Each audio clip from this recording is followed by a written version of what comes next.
바로 시작하겠습니다. 먼저 지로나와 오사수나의 경기를 분석해 보도록 하겠습니다. 스페인 1부 18위의 지로나입니다. 알메리아에게 패하면서 결국 강등권까지 순위가 하락한 상황입니다. 득점력은 어느 정도 상승세라고 할 수 있는데 수비에서 너무 좋지 못한 모습을 보여주고 있는 것이 영향을 크게 미쳤습니다. 지로나의 경기 플랜은 대부분 지공에 맞추어져 있습니다. 평균적으로 점유율을 55%까지 확보하는 편이며 슈팅 전환율도 전력에 비해서는 나쁘지 않은 수준이죠. 스투아니를 주축으로 한 공격진의 결정력도 나쁘지 않아 기대 득점 대비 더 많은 득점을 만들어주고 있습니다. 결정자는요, 가르시아, 케베, 헤이니에르 선수가 결정할 것으로 보입니다. 스페인 1부 7위의 오사수나입니다.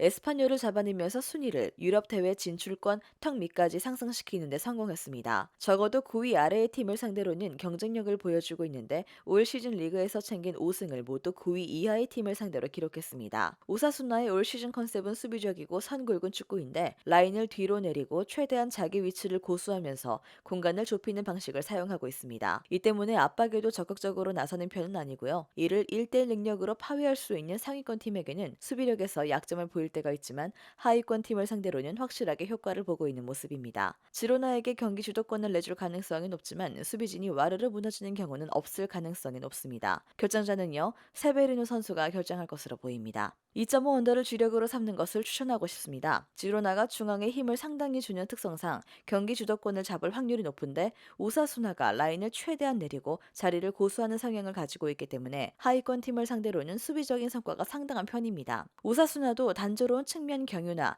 롱볼 비중이 높아 다득점에 특화된 팀이라고는 할 수 없는 상황입니다. 지로나가 빌드업에서 실수를 저지르는 경우가 많다는 점도 리스크지만 오사수나가 전방 압박을 많이 가하는 팀은 아니기 때문에 다소 지루한 무승부를 예측해 볼 수 있겠습니다. 다음은 비아레알과 알메리아 경기를 분석해 보도록 하겠습니다. 스페인 1부 8위의 비아레알입니다. 바르셀로나에게 참패하면서 다시 순위가 한 계단 하락하고 말았습니다. 올 시즌 가장 수비력이 좋은 팀 중 하나였지만 레반도프스키의 미친 골 감각을 감당하기에는 부족했죠. 다만 올 시즌 홈에서는 상당히 성적이 좋다는 점은 주목할 필요가 있습니다. 올 시즌 홈에서 열린 리그 3경기에서는 2승 1무를 기록하고 있고 실점은 1실점에 그치고 있는 상황인데 올 시즌 압박에 적극적으로 나서기보다는 높은 점유율을 확보하면서 상대에게 최대한 찬스를 덜 주는 스타일입니다.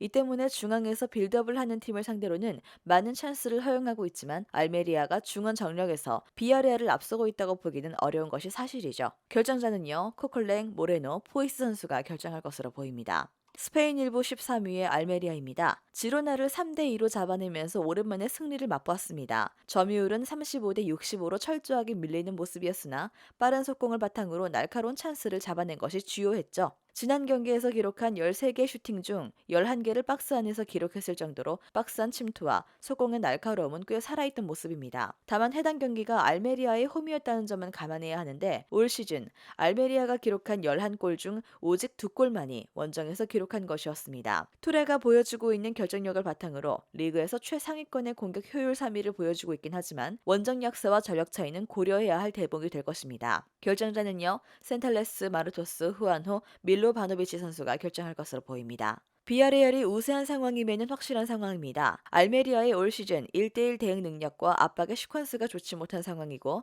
비아레알도 공격 전개에 있어서는 꽤 능한 모습을 보이고 있습니다. 다만 올 시즌 비아레알 전방의 결정력과 무게감은 상당히 처지고 있는 것이 사실입니다. 비아레알이 전력상 위인 상황은 확실하나 다득점 페이스로 경기가 이어질 가능성은 적다고 봅니다. 2.5 언더를 겸해도 좋은 경기가 될 것입니다.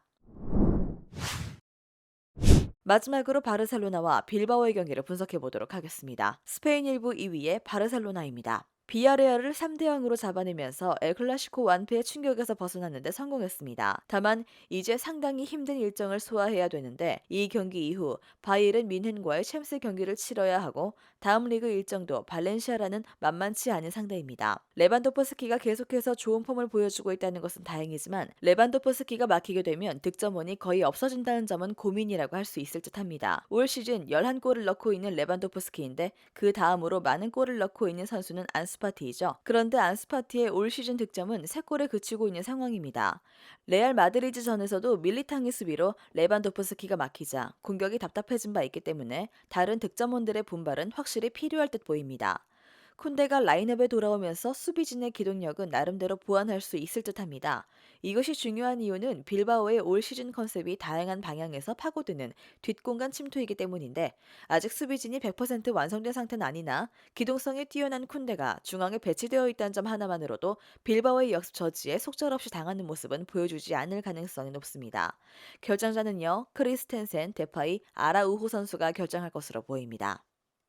스페인 1부 6위의 빌바오입니다. 최근 3경기에서 승리가 없는 상황입니다. 지난 경기에서는 올 시즌 보여주고 있는 최대 장점인 득점력이 다시 회복되는 모습을 보여주었지만 수비력에서 다소 아쉬운 모습을 보여주고 말았습니다. 앞서 언급했다시피 올 시즌 빌바오의 컨셉은 기동력을 이용한 역습입니다. 이냐키 니코가 주축인 일선과 측면은 세 방향에서 적극적으로 침투를 하면서 기동성을 최대한 살리는 모습을 보여주는 중인데 역습의 링크 역할을 해주는 선수는 무니아인으로 상대 압박을 개인 기량으로 풀어내고 생긴 공간을 찔러준 역할에 주력하고 있습니다. 쿤데가 돌아오긴 했지만 수비 기동력 문제에 휘달리고 있는 바르셀로나로서도 빌바오의 역습 저지에 애를 먹을 가능성은 충분합니다. 지난 경기에서는 마르티네즈, 비비안의 작은 신장을 이용한 빌바오의 직선적인 공격에 잘 대응하지 못했지만 바르셀로나가 직선적인 공격을 주로 삼는 팀이 아니라는 점은 호재입니다. 그러나 역습의 파괴력을 극대화하기 위해 최대한 상대를 자기 진영으로 끌어올리는 방식을 취할 가능성이 높고 필연적으로 상대에게 찬스를 많이 허용하는 모습을 노출할 수는 있습니다. 결정자 없습니다. 득점원이 사실상 레반도프스키 하나라는 점은 변수지만 피지컬적으로 레반도프스키가 빌바오의 중앙 수비 라인보다 앞서고 있고 레반도프스키의 골 감각이 하락할 기미를 보이고 있지 않은 것도 고려해야 하는 요소입니다. 승리팀 예측과 최종 조합픽은 고정 댓글에 나와 있는 정보방에서 제공해드리겠습니다. 영상에서 알려드리는 내용들은 모두 1차 분석 내용들이며 2차 분석과 최종 조합픽은 영상 하단 고정 댓글 링크로 문의 주시면 안내 도와드리도록 하겠습니다. 시청해주셔서 감사합니다. 아직도 혼자 분석하고 계신가요? 이슬TV 스포츠 정보방에서는 실시간 스포츠 커넥션을 통한 소통하는 관리 시스템으로 확실한 수익을 전해드리고 있습니다. 정보방 입장 조건은 없으며 일반인들은 쉽게 접할 수 없는 배당 흐름 분석, 모든 경기 라인업과 결장자, 마지막으로 분석 모델링을 통한 최종 조합픽까지 무료로 제공해드리고 있습니다. 물론 마음에 안 들면 둘러보시고 나가셔도 됩니다. 혼자 하면 단기간으로 수익을 볼 수도 있겠지만 함께하면 장기간으로 꾸준한 수익이 가능합니다.